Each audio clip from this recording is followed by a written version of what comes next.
seems the MAGA crowd are not happy. Marco Rubio, what is this? What are we even talking about? We got a little bit concerned about this announcement that at least somebody's quoting somebody like Trump and saying Trump said this and Trump's plans to do this.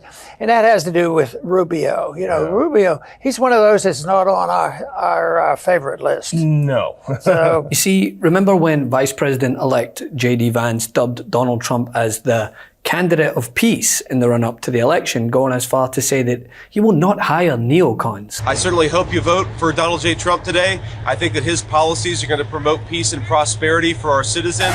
So if you don't get a deal, what's the alternative? Do we have to go to war? Is it necessary to be absolutely certain they don't have a nuclear weapon or the capability to build one? If you cross this threshold, you will face military action on the part of the United States. Well, aside from the fact that he said this with a straight face about a man who reportedly expressed interest in firing missiles into Mexico and mused about nuking both North Korea as well as hurricanes. Well, it seems in less than a week after Trump's election victory, Trump has made Vance look even more stupid than he already does, as well as pissing off many of his most staunch supporters with a selection of national security hawks, people who advocate using military force to solve pretty much any problem, all for key administration jobs. For those who listened to Trump and had a high tolerance for snake oil, they actually believed him when he said that he would be the, quote, anti-war candidate, claiming he'd immediately strike a peace deal for Ukraine and ominously discussed an end to the war in Gaza without actually going into detail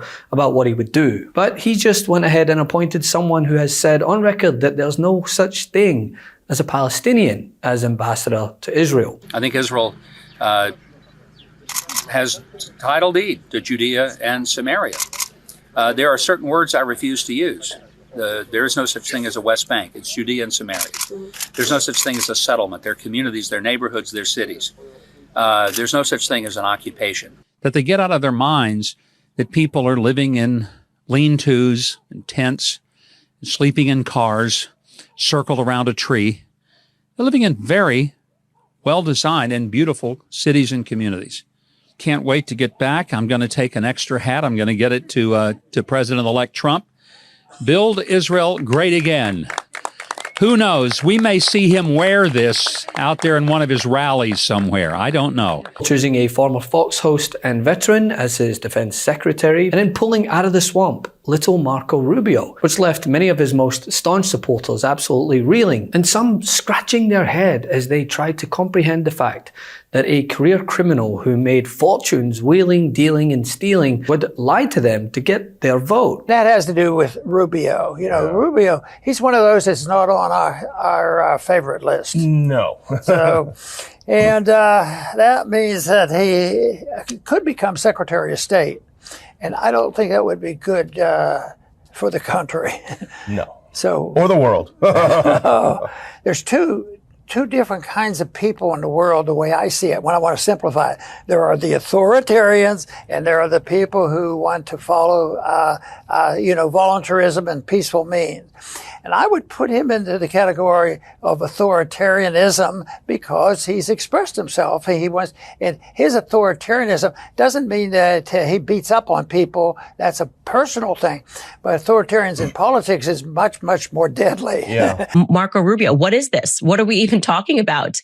The problem, I think, is that Trump is magnanimous. He does want to bring people in and say, okay, I forgive you for what you may have thought about me in the past, because that's what he should do. He should be forgiving, but he can't be so forgiving that he doesn't realize that his forgiveness is being used as a strategy to infiltrate, because that's exactly what's happening right now. They go, okay, well, they now are saying behind closed doors that all we have to do is flatter him. Since Trump's election, there has been a scramble among supporters close to him to nudge the president-elect towards policies and appointments that reject the neoconservative bent of many Republicans. Tucker Carlson, Donald Trump Jr. are reportedly some of those on the inside pushing the president-elect to not select the very people he just went ahead and selected. They pushed, of course, for former Secretary of State Mike Pompeo to not be involved in his administration. And Trump being Trump, he gave them hope for a second. He said last week that it would, quote, not be Pompeo, and went on to say that former UN Ambassador Nikki Haley would, quote, not be invited to join the Trump administration.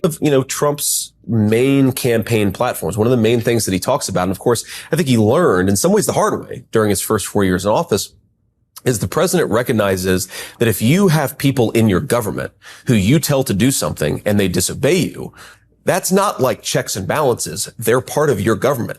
The check and balance is the House, the Senate, the judiciary, Exactly. right? If the people in your own government aren't obeying you, you have got to get rid of them and replace them with people who are responsive to what the president is trying to do. If you don't have that, you don't have a real democratic accountability. Got to be a nut cutter because that's the system at stake. That's right. That's democratic control. How do voters have any control over their government if the people they elect have no control? That's exactly right, man. And again, we have to sort of remind ourselves that it's real people who suffer because of this, right? There are Americans who are dead because the Joint Chiefs of Staff didn't listen to the President of the United States when he said you need to do troop redeployments out of Syria. There are veterans who are dead because the VA does not function as well as it could because the president needs to be able to fire, again, the small number of people who aren't doing their job. And that same story repeats itself, rinse and repeat through the entire American government. You have got to have basic democratic accountability. And I think, most Americans recognize, like, look, we're fine with, bureaucrats making a reasonable salary. We're fine with people having a good life, but they've got to do their job, right? When you're in public service, you've got to do your job. But like most who believe what Donald Trump says, they are left humiliated as he brought in the war hawks. Rubio. You will face military action on the part of the United States. We don't want that to happen. But the risk of a nuclear Iran is so great that that option must be on the table. So if it came to that, that would be an option that you would actually absolutely consider and use. And let me tell you why. If we don't do it, someone else will. The Saudis are not going to sit there and watch Iran build a Shia bomb without a Sunni bomb. The Israelis are not going to sit there and watch a regime that calls for their destruction develop the capability to do so. But again, we would hope to have avoided that point by severely limiting and sanctioning Iran for its nuclear ambitions. And quite frankly, I think this deal could literally lead to increasing the prospects for war. But what you're saying here, we cannot let Iran become a nuclear Absolutely. power, and we have to do whatever is necessary if that includes going to war Absolutely. with Iran. Mike Waltz as a national security advisor.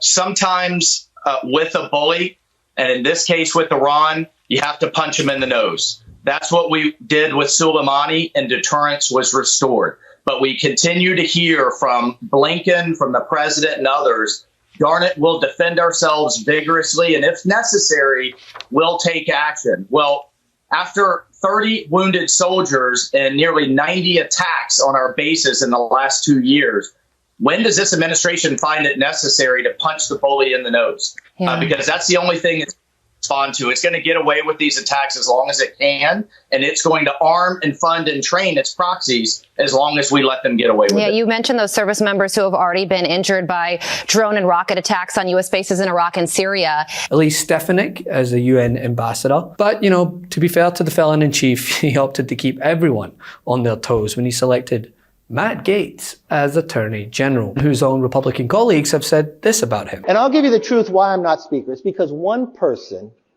a member of Congress, wanted me to stop an ethics complaint because he slept with a 17-year-old. An ethics complaint that started before I ever became Speaker, and that's illegal, and I'm not going to get in the middle. This guy, this is a guy that that the media didn't give a time of day to after he was accused of sleeping with an underage girl. And there's a reason why no one in the conference came and defended him, because we had all seen the videos he was showing on the House floor that all of us had walked away of the girls that he had slept with. He'd brag about how he would crush ED medicine and chase it with an energy drink so he could go all night. This is obviously before he got married. Well, let's hope for Matt Gaetz' sake that his new office isn't within 100 yards of a school. But the takeaway is this, right? Of course, Trump is going to contradict what he spouted on the trail, because what he spouted were lies in the first place. He has no desire to appease the needs of anyone but himself and those funding his entire operation. Today, it's the anti-establishment conservatives who are pissed off. Tomorrow, it will be the Latinos for Trump, and the list will go on and on, because Donald Trump has no desire to appease anyone but himself and his cronies in the 1%. Love this video? Make sure you stay up to date on the latest breaking news and all things Midas by signing up to the MeidasTouch newsletter at MeidasTouch.com/newsletter.